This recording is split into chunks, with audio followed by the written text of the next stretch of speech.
One of my most requested Christmas recipes is fudge. Do you feel like fudge is a part of Christmas? It sure is. It's a part of life. See, I didn't really feel like fudge was a part of Christmas, probably because we really never had it as a part of our Christmas celebration.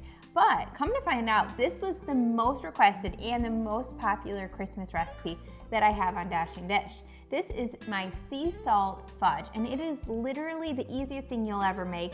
You microwave it, you put it in a pan, and you have fudge. Couldn't get easier than that. So delicious and easy. We love that for Christmas. So for this recipe, you'll need 1.5 cups of chocolate chips, a 1/2 cup of nut butter, 3 tablespoons of honey, a 1/4 cup of almond milk, 1 teaspoon of vanilla extract, and 1/8 teaspoon of salt. So this recipe is so easy to make. You can add the melted peanut butter and the honey. I'll add the melted chocolate to a bowl. And Another recipe with chocolate and peanut butter. Yes. And then we just literally mix this up with vanilla and milk. I mean, it doesn't get easier than that. Good. And what I love about this is a really easy recipe to give away.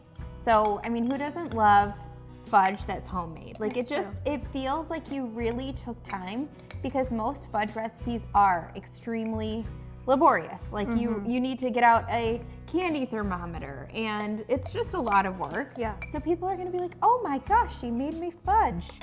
And little do they know. Really, I melted some chocolate. And again, this recipe does have sugar in it in the chocolate. However, we added honey, so it's a little bit healthier as far as no added sugars that we're gonna add to this. And if you use Lily's chocolate chips or any brand of chocolate chips that don't have added sugar, like they use stevia, then you're actually gonna be working with pretty low sugar recipe. So we're just gonna stir until all this is combined. Which I need to very gently mix it together so we don't have milk all over the counter. And then you can see I kind of coated a loaf pan with parchment paper, and you don't have to do that, but I would say if you don't, definitely spray your loaf pan with cooking spray so it doesn't stick. Look how good that looks. That looks so good. It looks just smooth, and that's what you want it to be. Easy. Smooth and creamy, so that when you pour it into your loaf pan, it's just looking like you already want to eat it. Yum. It smells so peanut buttery and chocolatey and warm. So I did buy online some sea salt, coarse sea salt. I'm sure you could also find this in grocery stores, but I just really like to see the salt on top of the chocolate. It's pretty. So that way you're not just like, oh, surprised by the salt, but you can actually see it.